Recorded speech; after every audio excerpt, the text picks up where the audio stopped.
Asthma அப்படின்ற பேரை கேட்டு பயந்துருக்கீங்களா?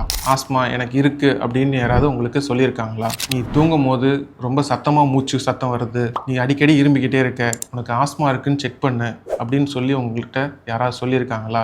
ஏற்கனவே உங்களுக்கு ஆஸ்மா இருந்து நீங்கள் அதுக்கு இன்ஹேலர் மருந்துகள் எடுத்துக்கிட்டு இருக்கீங்க. நான் எவ்வளோ நாள் தான் எனக்கு இன்ஹேலர் எடுக்கிறது, எனக்கு இன்ஹேலர் எடுத்தும் கண்ட்ரோல் ஆகலை, இந்த இன்ஹேலர் தவிர வேற ஏதாவது வழி இருக்கா இந்த ஆஸ்மாவை குணப்படுத்துறதுக்கு? ஆஸ்மாவை முதல்ல நிரந்தரமாக குணப்படுத்த முடியுமா முடியாதா?